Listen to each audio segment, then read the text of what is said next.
Happy Wednesday, everyone. It's me, your boy Ryan, aka Clutch Sports Talk. Got another great show in store for you guys today. Got lots to talk about. I got my boy from the Carving It Up podcast, Byson Carver, will be joining me live today. So sit back and relax and enjoy the show. This is Clutch Sports Talk Live with me, Ryan Flowers. Let's go.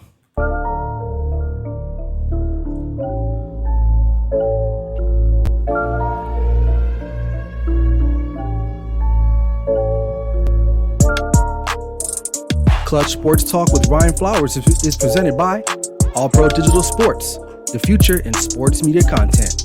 Let's go.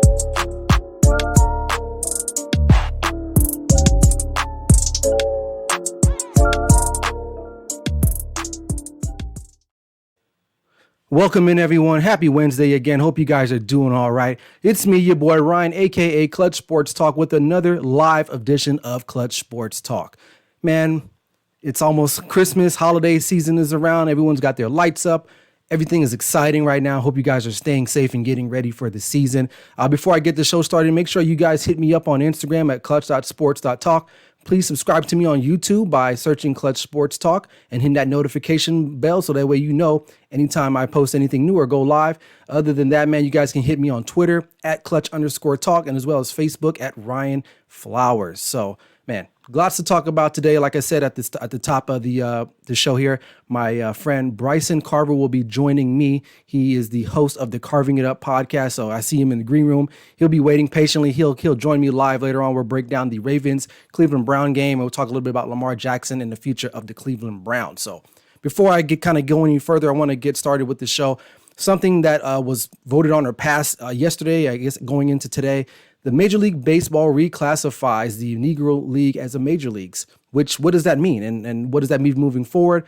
Means a lot. There might be some records that might be broken now by some Negro League players. I don't know the actual specifics, of course, but you got players like Josh Gibson, Satchel Paige, Willie Mays, actually, who played in the Negro Leagues and ended up playing for the New York Giants. They might tack onto some of his records, things that he did as far as hitting percentages, RBIs, hits of that nature. So this is very significant. Why? Well, of course. I mean, now the Negro Leagues are being recognized as major league players, as they should have. So it's never too late. I'm glad that this happened. I won't spend too much time talking about it, but I'm proud to understand that the Negro Leagues will actually be considered major league players, especially, with a lot of their contributions to the game of baseball. I know baseball isn't something that a lot of people watch anymore, but this is very significant because now those players who didn't get the shine, who didn't get the accolades or the appreciation that a lot of the other players who played in Major League Baseball, now they can all come to the forefront and be recognized for their actual accomplishments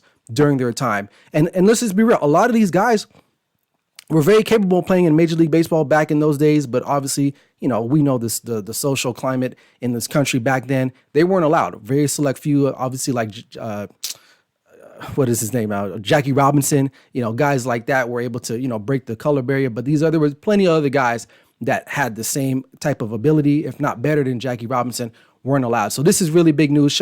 Big ups to Major League Baseball and everybody else, man. But hey, if you're in the room, I appreciate you guys. Make sure you guys leave a comment. Let me know what's going on, man. I appreciate all your comments. I'll make sure that I get to every comment and question that I see in the comment section. So appreciate you guys for joining in. So hey, like I said, I got Byson Carver, Carving Up Podcast. He'll be joining me here shortly. So, but before I move forward, man, we want to talk about Giannis. Giannis Antetokounmpo signed a huge deal yesterday, a supermax deal for 5 years, $288 million.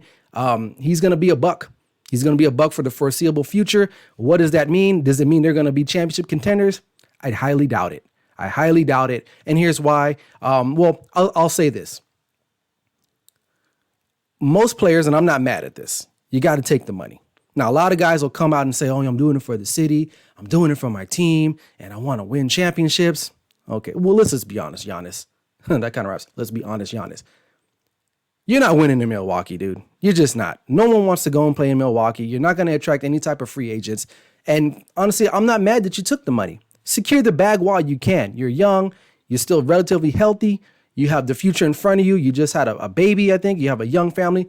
Take the deal. take the money, but you're not going to win in Milwaukee. No one's going to play with you in Milwaukee, okay? So when you come out and say, oh, I'm doing this for the city and the team, that sounds nice and all, but you're really doing it for when you log into your bank account, and you'll see those, 7, 8 digits in there sitting there very nicely for you. So it's great. It's good for him. I support player movement. I support them getting paid when they need to, but the Milwaukee Bucks, they need him just as much as he needs them. I mean, Milwaukee needs him because they need to sell tickets. Milwaukee's a very small market. For those of you who ever been to Milwaukee, it's not a big city, and no shots to them. It just is what it is. They need him to put butts in the seats, because if he was to leave, and I know there was a lot of talk of him going maybe to Golden State, even the Lakers came up, Miami, he was never leaving because Milwaukee was in the position to offer him the most money at the time. So therefore, he's not going anywhere, and he's not getting any rings, as David Herrera says, as you can see there. I'm not mad that he took the money, and nobody should be mad. But when playoff time comes here, I don't want to hear anybody from him or from his camp or the team saying, oh, well, man, we were supposed to win championships. I highly doubt that. You knew that. You're not winning now. You're not going to win. I mean, they're basically coming back with the same exact team, minus a few other players. I know they added Drew Holiday, but is he really a big pickup? But shout out to Giannis for making his money, man. 5 years, $228 million. That's a lot of bread. That's a lot of Miller Lite that he can buy there in Milwaukee. For those of you who don't know, the Miller factory is there. Pretty cool factory. Just side note, not shouting them out like that. But anyway, it is what it is. But Giannis, congrats on the money, but you're not going to win any rings there, dude. You're just not. And I'm tired of talking about the Milwaukee Bucks. And there'll be a 1, 2, number 3 seeded team in the playoffs, probably even 1 again. Maybe if Miami shows up again and does their thing. But let's just be real. They don't have enough to beat anybody, especially the Lakers at that point anyway. So moving on. Next guy that took the bag, PG-13, a.k.a. Paul George. He signed a 4-year, $190 million extension to stay with the Clippers. Is this a good move for the Clippers? I guess. I'll say this. A lot of people wanted to kind of just, especially a lot of Clipper fans, they wanted to just destroy this whole team and rebuild. Here's what I say to that. You don't need to. This team was arguably, one of the top 2 teams in the Western Conference. They had a meltdown. They were up 3-1 against Denver. Would a lot of people have said anything if the Clippers ended up winning against Denver and moving on and playing the Lakers and possibly beating the Lakers or making it a close series? I doubt that. So to move Paul George, your second best player on the team, and to get what? Who are you going to get for Paul George that's going to replace that type of productivity? Now, I know he wasn't clutch. He was hitting the side of the basketball, the side of the rim during the playoff. He wasn't the best, but he's still arguably at least a top 15, top 20 player in the NBA. And Kawhi Leonard is at least a top 5, 6, 7 player in the NBA. So having those two in your backcourt does put you at the top of the scrap heap. Now, the West is pretty stacked, I will say this, but is it really that stacked as we think it is? Obviously, the Lakers sit at the very, very, very top. And then after that, who's really next? Golden State? Probably not. Denver? We'll see. Mavericks, maybe. Luka might emerge. But the Clippers definitely they're in a position to at least be the second best team in the West if they can get their chemistry and their other acts together. Now, they lost some other good players. Montrezl Harrell, he flipped sides. He's a Laker now. He's a big energy player. It is what it is. I don't think they needed to deconstruct this whole team altogether. But adding Paul George, for the foreseeable future does help them. At least it gives them some type of security that they will have 2 budding stars in their backcourt to help play against the Lakers. Now, you can't look into what just happened recently in some of these preseason games that they just played against the Lakers. It's preseason. No one really cares about that. The season starts, in like 5-6 days on the 22nd, if I'm not mistaken. So Paul George, he got his money. Another guy who probably is overpaid. And we all know the NBA is notorious for overpaying guys who under-deliver every single time. So, is it a good move for the Clippers? I wouldn't say it's a good move. It's not a bad move. They just they are what they are. They didn't get any better. They stayed the same. Your coach is basically a descendant of Doc Rivers' whole philosophy. So we're going to see how that's going to work. But the Clippers are definitely still, in my mind, are still one of the top, 2 or 3 teams in the NBA moving forward. All right. So without further ado, I want to bring my guy in here, Byson Carver from the Carving Up podcast. Man, how's it going, man? Hey, I'm doing good. Thank you for having me on the show. I had you on a few weeks ago. You were Yeah. great. Been a fan of the show for a while now. Also enjoyed our conversation on IG Live on Sunday morning. So I'm excited to be on the show. Man, thanks a lot, man. Yeah, we had a great time during that interview you had with me, and then obviously, a few Sundays ago, that was pretty dope. I'm glad to see you that you were able to join me today. But everything good with you, man? How's the show going? It's going great right now. Just finished talking on Monday about the whole situation in Pittsburgh. How it's looking kind of shaky over there right now after that loss to the Bills, and Right. kind of talked about Buffalo and how they might possibly have the best chance in the AFC to beat Kansas City, because I mean, when you look at them and compare them to everybody else in in the AFC, it's like Cleveland. We don't know if Baker can win multiple playoff games. Right. Baltimore, we'll see. They certainly look good on Monday night. And then you look on down. Pittsburgh, they couldn't even beat Buffalo. And so I look down the list and I say Buffalo's got a great defense. Josh Allen's playing well right now. They can run the ball. They do a pretty good job of stopping the run. So I'm still going with Kansas City to win. But if I had to pick a team out of the AFC to beat Kansas City, it would 100% be Buffalo. Absolutely. Hey, I agree with you. So I want to get you on because I want to talk about that epic game that was played Monday night between the Baltimore Ravens and the Cleveland Browns. What were your first thoughts? Let's see. Do we have an hour? No, it was crazy, man. I watched every second of it, and I had a few takeaways. Number one, with Baker, people were kind of talking about the next day. Oh, Cleveland found their guy. They need to sign him to an extension, and he played well. But if you watch, each individual play on offense, almost every single pass, except for maybe that last drive where they went down and tied the game, it was all built off the run game. On play action. Setting up Baker in situations 3rd and 4, 3rd and 5. And I mean, to his credit, he made accurate throws. He made one throw to, I can't remember who it was to, but it was 34-20. It got Cleveland back into the game. Right. And so I feel like these last 2 weeks he's played well, but it's a situation where I got to see it more consistently, because he's had some games this year where he's barely thrown for 100. He's had multiple turnovers. I feel like that offense is perfectly suited for him. You got the running game, you've got the great offensive line. Even without Odell, they've got some great receiving talent with Landry and Higgins and guys like that. Right. I like Baker at least more than I did going into the season, but I'm not sold on him yet as far as being that long-term franchise quarterback that you want to pay $30+ million. Oh, absolutely. I don't think he's the solution. I think he benefits from Kevin Stefanski's scheme. I mean, you look at Kirk Cousins, what he was able to do in that scheme, and now he's here in Cleveland now. Like, they'll win games. Minnesota was very successful, but when it matters in crunch time, will they be able to deliver? As far as the game was concerned, I mean, I turned it off for a few minutes because, it started to get away from Cleveland. And then I got some alerts, and I was like, wait a minute, this is a game. And the Browns ended up taking the lead. Lamar Jackson, I guess, apparently has a cramp, goes into the bathroom, takes a poop or whatever. Well, I don't know what's going on with that. I mean, literally, it was a crazy game. So speaking of Lamar Jackson, I want to get your thoughts on him exactly. And in regards to his performance Monday night, did it change? Do you think it changed the perception of people's minds about this season and him moving forward? Here's how I look at Lamar Jackson. I think you saw the stat on Monday night where it was stacking him up. I think he has like the 2nd or 3rd best record ever to start his career in the first 30-something games, something like that.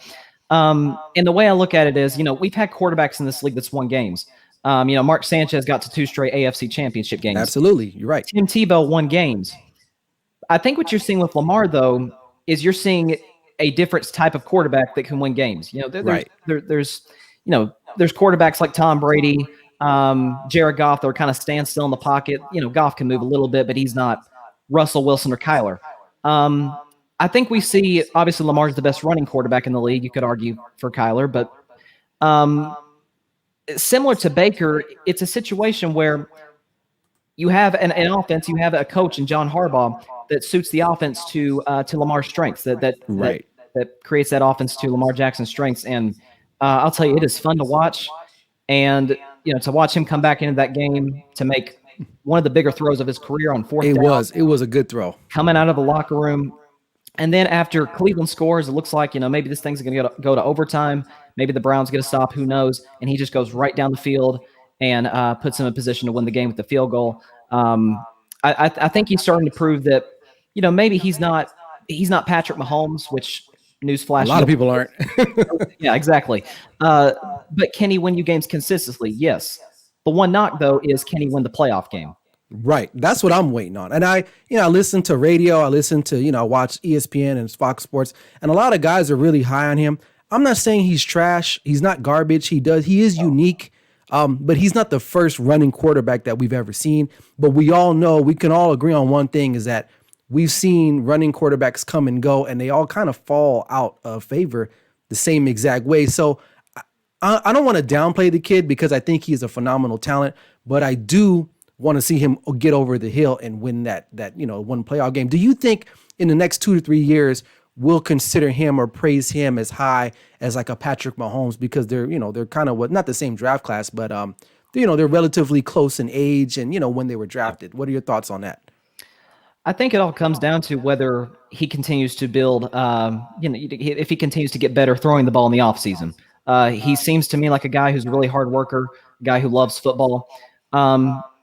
It is a little bit concerning that I haven't seen that much of a progression in his ability to throw the ball down the field this year as opposed to last year. I think he led the league in touchdown passes. And so, of course, the injury didn't help him, or excuse me, COVID didn't help him when he missed the game against Pittsburgh. I don't know. Like you said, we've seen running quarterbacks come and go. But if he can continue to, build his accuracy, he's not going to be Drew Brees, with that kind of, if I think my point is, can he become a better thrower of the football? Right. Can he become a guy like, say, a Russell Wilson? Seattle used to run a lot more running plays with Russell Wilson when he first came into the league. They had Marshawn Lynch, so they could set him up in the zone read.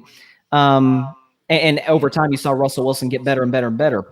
So I think we need to see that from Lamar Jackson, because sooner or later, I'm not going to say the offense that they run in Baltimore is going to be, hard or easy to game plan for. Right. But eventually, we saw in San Francisco with Colin Kaepernick, like it just didn't. Yeah. After a while, defenses catch up to that. So absolutely. Can he get better as throw the football? Let's read some of these comments here. I got Michael Renee Jr. Shout out to him. I'll read his comment. He says, I think the Titans are the most dangerous team in the AFC.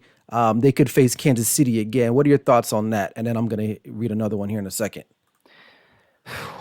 Well, the thing with Tennessee is we've seen some games. I remember against Cincinnati, against Indianapolis. We've seen them have some real stinkers. We've seen them have some bad games. We've also seen some games where they look like they could beat Kansas City. Ryan Tannehill has clearly gotten better from last season to this season. And I think they're going to have to ride him more, because teams realize, look, if Ryan Tannehill beats us, okay, but we're not going to let King Henry rush for 230 yards, touchdowns, and send us home. My biggest criticism, I think, of Tennessee is I think they're very well coached. Again, their quarterback's gotten better. Their running back is unbelievable. Right. They cannot rush the passer. They've got to be. No, they can't. I told you on Sunday, I think out of the playoff teams, Tennessee's the worst as far as getting to the quarterback. Right. Yeah. Actually, you're probably right. Now I'm thinking about it. No, they don't have any real legitimate pass rusher. Another question here. David Herrera, excuse me. He says, "How are people sleeping on the Colts?" I'm not sleeping on the Colts. I just feel like there's something with them that's still missing. And I don't know what it is. There's no stat. There's something about them that I feel like they can't compete with like a Kansas City. I don't know. What do you think about that one? Thanks for the question, David. Well, I'll tell you what's missing. They don't have a long-term franchise quarterback yet. Yes. Well, yes, that's true. Their offensive line might be the best in football. Oh, I think it is the best. Right. The guy, I can't remember. It's guard from Notre Dame. Quentin Nelson. Quentin Nelson. I remember coming out of the draft. He was just unbelievable at college and has been amazing in the NFL as well. They run the ball very well. Obviously Jonathan Taylor from Wisconsin. Right. He's been playing really well lately, actually.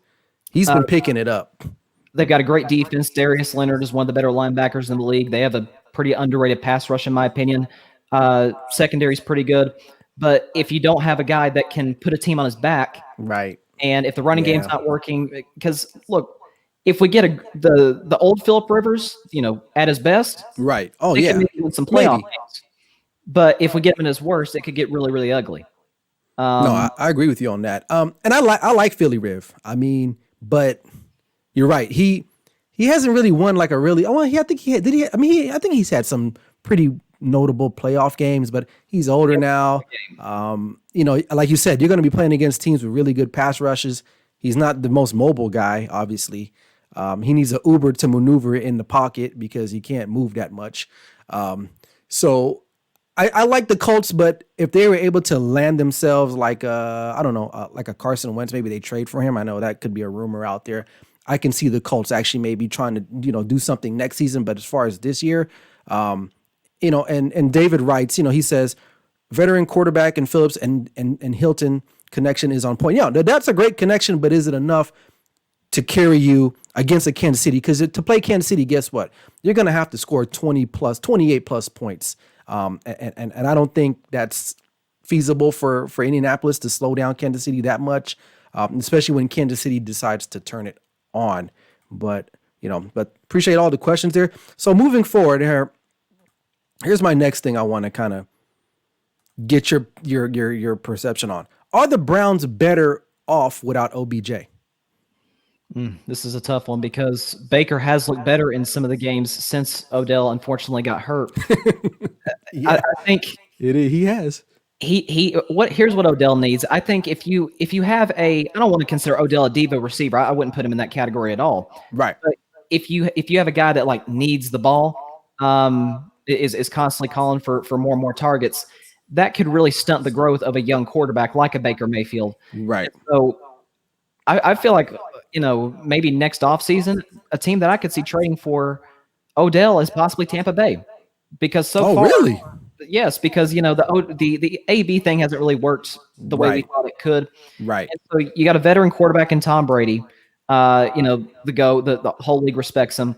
And I think Odell's best years were with a veteran quarterback, Eli Manning. And say what you want about Eli, up until those last 2 or 3 years, he was a pretty darn solid quarterback. Yeah, he was. He was. And so give him to Tom Brady. I think he can, or Russell Wilson possibly. Just give him to an elite veteran quarterback. Yeah. And we can maybe see the old Odell, because I think he could still be in his prime. Oh, yeah. And say you send him to like Green Bay. I think Green Bay would be a nice fit for him there. The Patriots, a lot of people ask me about the Patriots. I'm like, but I don't know, because the Patriots don't have a quarterback, Right. And if they do get a quarterback, it's going to be a young guy. It's not going to be a veteran guy, because I think Cam Newton's out of New England, and we talked about that a few Sundays ago. So I feel, and I know Baker was interviewed about this. He gets this question asked a lot, and he says it was timing. He says that, they were clicking, the offense was getting ready to, they were getting better each week, and then suddenly he goes down, they continue to get better. Yes, I think they're better without him. I don't think they really need him. He's a talent, but he's an injured talent that we've seen now in the last couple of years. He can't stay on the field. Obviously, they don't need him to get their offense going. They run the football. All they need is those two monsters back there with Nick Chubb and who's the other guy? Kareem Hunt. Is he nice to have? Yes. But do you absolutely need him? No. I think he's worth more to them as trade bait than he is actually as a player on the field. And you don't need those. I mean, he's been pretty quiet for the most part. He hasn't been, running into kicking nets or punching walls in Cleveland and proposing to kicking nets. But I feel like he's always one scenario or situation away from blowing up. Just, and the same thing with AB. Like he's playing nice now, but there might be something that happens where he may not like something, because here's the real deal. Jarvis Landry is okay with only getting targeted 3 or 4 times a game. He understands that. OBJ, he, like most real diva receivers, they feel like they're open every time and they need 20 to 30 targets a game. And the reality is that you can't throw to him. And you're right.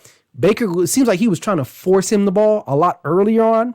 And I get it, COVID and all that. They didn't really have a lot of time to work it out or whatever. But The offense is definitely humming. I mean, they put up 42 the other night without him. And here's another thing about the Cleveland Browns, and this is where a lot of people don't even understand. They messed up on all. They went and got Austin Hooper. They paid him a lot of money, right? Yep. He didn't play, so he didn't play Monday night. They still scored 42. You still have David Njoku. I think they drafted another tight end this past draft. They got they basically want to insulate Baker Mayfield. They want to protect him. Right. But the reality is you got to run the football with him because that's what Kevin Stefanski, that's what his offense is predicated off of. So, I mean, long story short, I think they're better without him, and all those options that you relayed, with Tampa. Well, I'm actually kind of shocked about that one, but I can maybe see that because I guess they do have some type of relationship, him and Tom Brady. But I would be interested to see him going to like you said, Seattle would be nice too.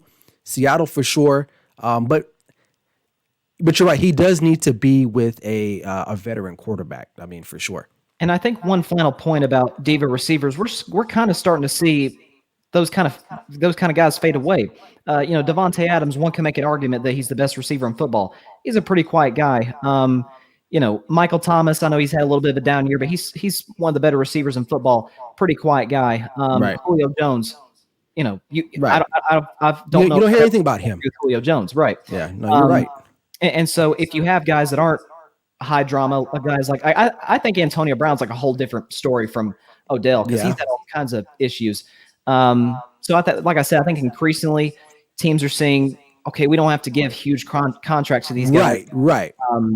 Increasingly we're seeing more quiet receivers. That's not to say they don't want the ball just as much as those other guys do. Of course, but they go about it differently, I guess. And Yes. I'm getting beat up here in the comment section, so we are, I guess. So they're saying here, I'll put this question out here. So Michael Renee asked, so OBJ isn't a top 5 receiver when healthy.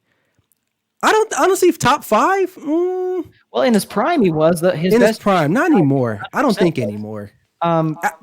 It's tough because I know like his first 3 years, I think he was putting up numbers similar to that of Jerry Rice.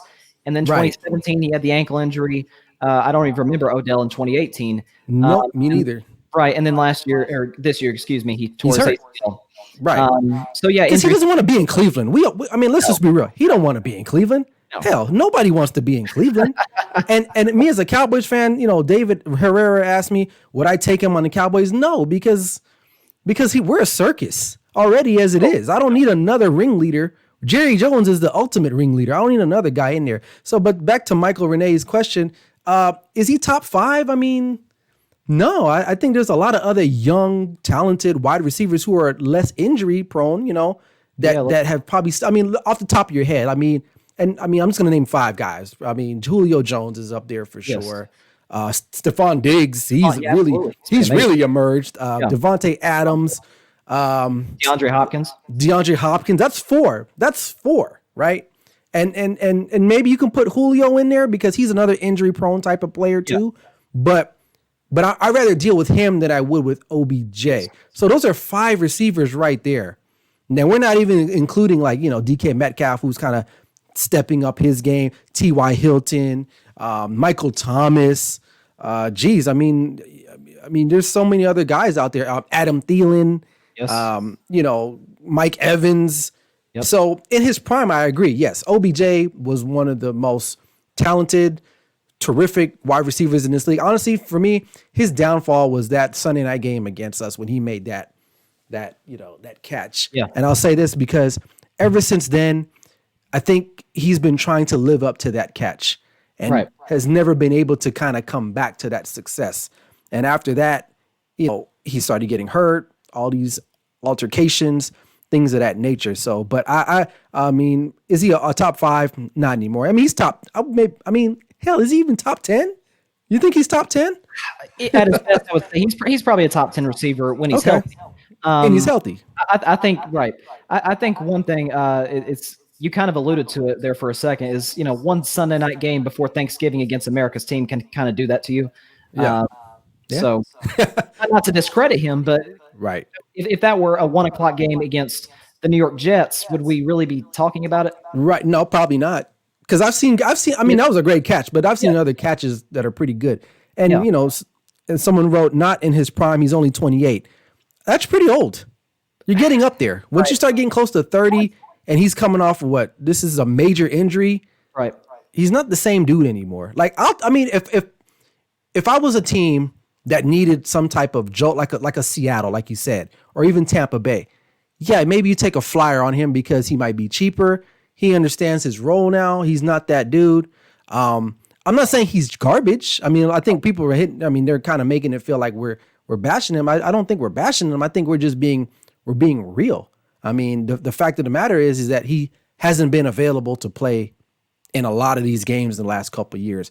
And if you're not available to play, I can't rank you. I can't rate you. I can't go off of what you did 3-4 years ago. I can only go off of what I can see now. What's the old cliche? The best ability is availability. So I mean, you got to be there for your team. Absolutely. What's your thoughts on the Buffalo Bills? Actually, I want to get your thoughts on them because of that. You know, it was a pretty impressive win. I know you had picked them. I picked against them, and I look like a dummy. And yeah, you're the GOAT for that one. But they looked really good against the Steelers, man. I ain't gonna lie. Yeah. I mean, I think some of that, not to take any credit from Buffalo, but part of the issue is Pittsburgh's a whole nother discussion. They can't run the ball. They have trouble stopping the run. Anytime they played elite teams, they've kind of struggled outside of that one win against Cleveland. As far as Buffalo, you know, it's funny. A month ago, I did my 5 tiers of quarterbacks, and I put Josh Allen. It looks kind of stupid now, but I remember that. Right in tier 4, which is, in my opinion, tier 4 is you're holding a good franchise or a good team back. Right. I've kind of backed off that a lot because since then he's been he's definitely been a top 10 quarterback since. And I look at Buffalo; they have their defense has kind of turned it around a little bit. They got off to a little bit of a rough start this season. Yeah, they did. He's got multiple weapons. Obviously, Diggs, Beasley's been really good there this season. You can run the ball with guys like Singletary. And I look back at, I think it was week 6, they played Kansas City. Yeah, their big issue in that game was drops, penalties. Yeah. If they can clean some of that stuff up, and they couldn't stop the run that day either. Right, I think Edwards-Helaire was having a great day. Yes. You're right. Do you think Josh Allen should be in contention for the MVP? I don't know about MVP. Aaron Rodgers and Mahomes have been pretty good. Yeah, they've been pretty damn good. Josh Allen would just have to go insane over the next 4 games. I still don't know if that'd be enough. It's so crazy that, like, we talk about the quarterbacks only for the MVP, but like you said, we brought up Stephon Diggs. He's having a hell of a year. I mean, Derrick Henry, he's putting up, quiet stats. But it just sucks because those guys will never win an MVP unless they kind of break some type of real significant record. Whereas quarterbacks, they just throw for 400 yards a game pretty much, and they're pretty much in the today right now. If you had a vote, who is your MVP right now? Probably Aaron Rodgers. Okay. And I think Mahomes is better than Aaron Rodgers today. No, you're right. And I think people, they misconstrue this a lot. They feel like if you pick somebody, you're saying that they're better than that person. Right. That's not what that means. I feel like Kansas City would actually still be formidable without Patrick Mahomes, because you look at their talent, you look at their scheme versus Green Bay, where they go as far as Aaron Rodgers will take them. Right. And that's the epitome of an MVP. Well, you see in Kansas City, obviously Mahomes is amazing. Yeah, of course. And if we're going to use the V word, valuable, again, you take Aaron Rodgers and throw in, I don't even know who the backup is. You throw that guy in 3, 4, 5 wins, maybe. We can knock on Minnesota and Chicago. Those teams can beat up on you in that division. Right. And so in Kansas City, we saw, not to discredit Mahomes, he's unbelievable. But if you give Andy Reid and that offense an above-average quarterback, Alex Smith, he's going to be all right. You can get to the playoffs, and you can maybe win a playoff game, which they did. But Mahomes took him to the next level. But Rodgers has done more with less, in my opinion. Yep, I got some people saying Aaron Rodgers. I mean, I don't think that's a bad. I think that's a very good pick. I wouldn't be mad if he got it. Do I like Aaron Rodgers? No, I think he's surly. Yes, I use that word, surly. Fair. But he's definitely a talent. And speaking of talent, man, Byson Carver, you're a talent, my friend. Thanks for joining me on the show, man. Let everyone know where they can catch you at, brother.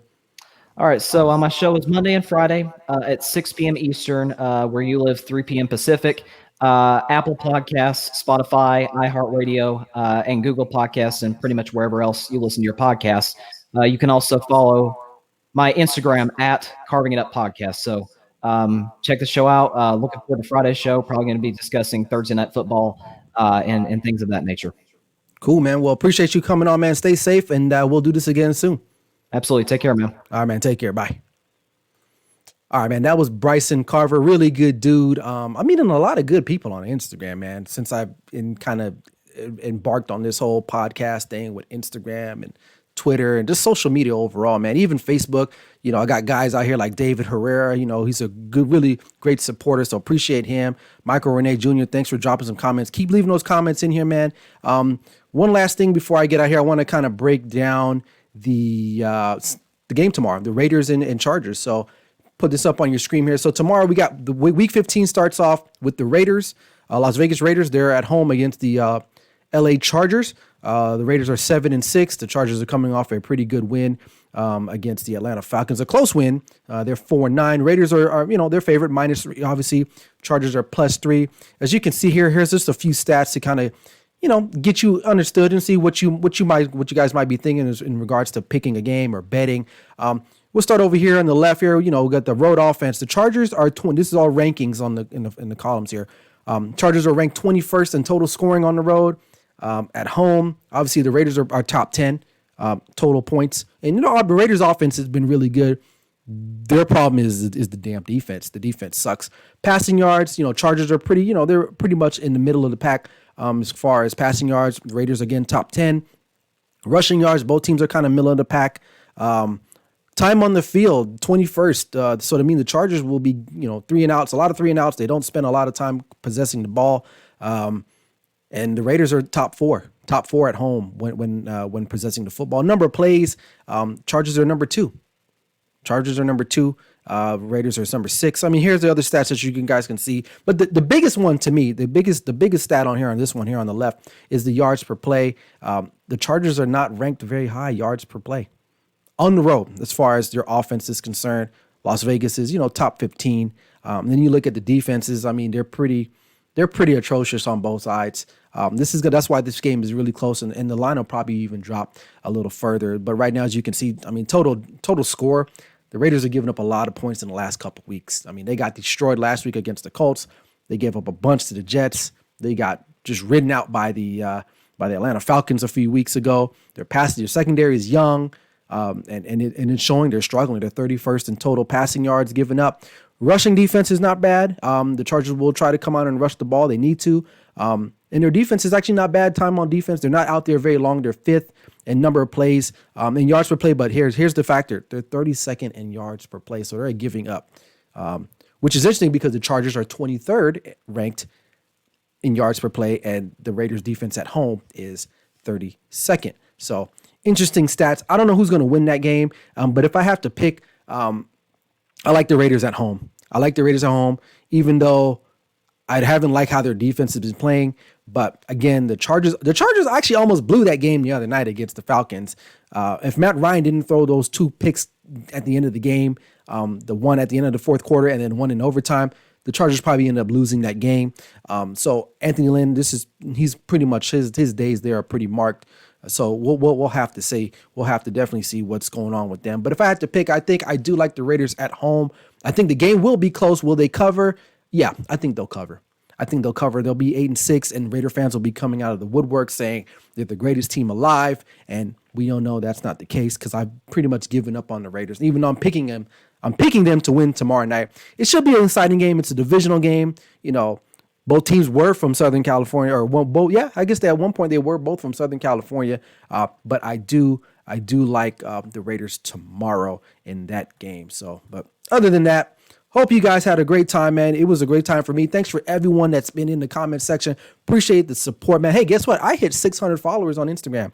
For some of you, that might be a lot because some of you have 1 million people. But for someone like me who just started in this game, man, that's a lot for me, especially I built everything up from scratch. So shout out to everyone that follows me on Instagram. I appreciate you. Shout out to All Pro Digital Sports for giving me the opportunity to speak my piece here on my podcast. Be on the lookout for my shows. It'll be now Mondays and Wednesdays. I'll do my Clutch Sports Talk live. And then on this Friday, actually, I'm going to be starting up something new. I'm going to be doing my NFL predictions on Friday. probably around the same time, 3:30, 4 o'clock. But make sure you stay posted to my social network sites so that way you guys know what time that's going to be going on. I'm not going to probably be doing it anymore on Sundays. For those of you who follow me on Instagram, I'm just going to put my show definitely on the here, right, for you guys to see. That way you guys can get your picks, you can do your research, and make sure if you're placing those bets, you have the information to do so very smartly. Other than that, man, that's my time. I hope you guys had a great time. Appreciate Michael Renee Jr., David Herrera, Bill Carson, everybody that was in the live today, man. You guys are the real MVPs. I can't do this without you guys, so I appreciate you guys for being here and supporting me all the way through. But that's my time. I got to go. This is your boy Ryan, a.k.a. Clutch Sports Talk. With me, Ryan Flowers. Never settle till the work is done. Peace out, guys.